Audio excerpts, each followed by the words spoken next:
ग्रामस्थांच्या वतीनं ही सेवा माझ्यासारख्या पामराच्या वाट्यावर आली, माझं परम भाग्य समजतो महाराज.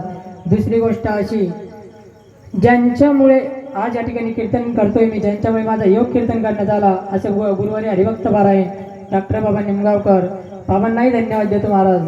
त्याचबरोबर गुरुवारी हरिभक्त पारायण ज्यांनी मला मार्गदर्शन केलं, हरिभक्त पारायण आपले राजेंद्र महाराज बैरगी, त्यांनाही धन्यवाद देतो महाराज. कारण की यांच्यामुळे मी आज नारदाच्या गादीवर बोलतोय महाराज. कारण कोणत्याही क्षेत्रात जर आपल्याला आपलं नाव लौकिक करून घ्यायचं असेल तर जीवनामध्ये कोणी ना कोणी गुरु करावा लागतो महाराज. कारण गुरुशिवाय ज्ञान मिळत नाही महाराज. गुरु हा संत कोळीचा राजा, गुरु हा प्राण माझा, गुरु विना देव तुझा पाहता त्रिलोकी, गुरु विना कोण बतावी वाट, बडा बिकटाया मगा, बडा बिकटाया मगा, बिकट घर कोण बतावी वाट. त्यांच्यामुळे मी तुमच्या समोर कीर्तन करतोय. त्याचबरोबर मला गायनासाठी साथ करणारे आपले हरिभक्त पारायण हिरवान टेलर वाघडुकर, त्यांनाही धन्यवाद देतो महाराज. त्याचबरोबर गायनासाठी साथ करणारे आपले हरिभक्त पारायण कौतिक महाराज वाघडी, त्यांनाही धन्यवाद देतो महाराज. त्याचबरोबर हरिभक्त पारायण आपले दगा महाराज, त्यांनाही धन्यवाद देतो महाराज.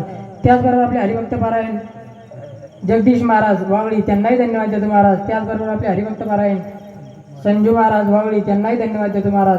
त्याचबरोबर आपले किरण महाराज, गावातील भजनी मंडळ किरण महाराज, आपले बबलू महाराज, बाबा नाव गोविंदा महाराज, आपले मनोज महाराज, आपले बालगोपाल, त्याचबरोबर आपले इनेगरी महाराज, त्यांना कधी इना घेतला नाही पण मा कीर्तनाला घेतला, परम भाग्य समजतो. त्याचबरोबर आपले माईक सिस्टीमवाले, तुम्हालाही देतो महाराज. तुम्हाला तर डबल धन्यवाद देतो. का 50 लाखाची साऊंड सिस्टीम असू द्या आणि ऑपरेटर वगैरे असू द्या, त्याला काहीच अर्थ नाही महाराज. पण 10 लाखाची साऊंड सिस्टीम असू द्या आणि ऑपरेटर वगैरे असू द्या, त्याला मारते महाराज. Mic is the best, best is the operator. तुम्हालाही धन्यवाद देतो. त्याचबरोबर तुम्ही म्हणसाल मग आमचंच नाव का घेतलं नाही. तुम्ही सगळे ओळखीचे, सगळे आज्ञाते, सगळे परिचयाचे, पण तुमचं सर्वांचं नाव घेणं शक्य नाही. तुमचं सर्वांचं नाव एकाच वाक्यात घेतो महाराज. पांडुरंगाच्या चरणावर फुल वाहतो वाकून, पांडुरंगाच्या चरणावर फुल वाहतो वाकून, तुमचं सर्वांचं नाव घेतो. ज्ञानोबा तुकोबारायांचा मान राखून विठाला.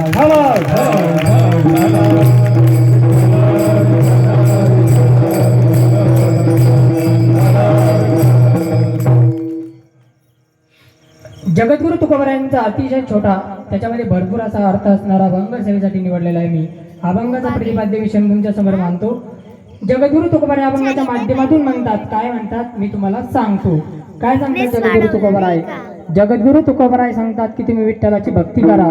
लोकांनी सांगितलं म्हणले महाराज आम्ही काही विठ्ठलाची भक्ती करणार नाही.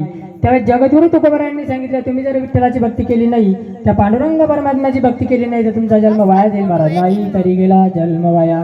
तुमचा जो असणारा जो जन्म आहे, जो नरदेह आहे, तो वाया गेल्याशिवाय राहणार नाही. लोकांनी सांगितलं महाराज भक्ती ते केली पाहिजे. आम्हाला सुद्धा भक्ती करावीशी वाटते महाराज, पण आम्ही संसार करतोय. एकदा की संसार पूर्ण झाला का मी भक्ती करणारे महाराज. पण संसार ही अशी गोष्ट आहे, कितीही करा तो कधीच पूर्ण झाला जाऊ शकत नाही महाराज. संसारामध्ये सर्वात श्रेष्ठ नाव ज्याचं आहे तो म्हणजे रावण. त्या रावणाचं आयुष्य किती होतं? 14 चौकड्याचं आयुष्य होतं. 14 चौकड्याचं आयुष्य असताना सुद्धा रावणाचा संसार पूर्ण झाला नाही. मग तुमचा माझा संसार काय पूर्ण होणार आहे? संसार पूर्ण करण्याच्या मागे जरा लागले, संसार तर काही पूर्ण होणार नाही. पण एक दिवस तुम्हाला भाऊ सिंधूच्या पुरामध्ये वाहून जावं लागेल. लोकांनी सांगितलं म्हणले महाराज मला सर्व पटले. भगवान परमात्म्याची भक्ती केली पाहिजे. नाही भक्ती केली आमचा जन्म वाया जाईल. आम्हाला सुद्धा वाटतंय की संसार सोडावा आणि भक्ती करावी. पण सांगा ना महाराज त्या देवाची भक्ती करण्यासाठी काय लागतं? त्यावेळी जगद्गुरु तुकोबाराय अभंगाच्या शेवटच्या चरणात सांगतात की काही न लगे का भावाची कारण. जगद्गुरु तुकोबाराय म्हणतात ही जर गोष्ट तुम्हाला खोटं वाटत असेल ना, खोटं वाटू देऊ नका. जगद्गुरु तुकोबाराय शपथ घेतात. आता मला बसलेल्यापैकी तुम्ही सर्वांनी सांगा आपण शपथ केव्हा घेतो?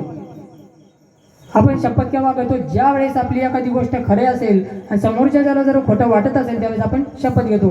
जगद्गुरु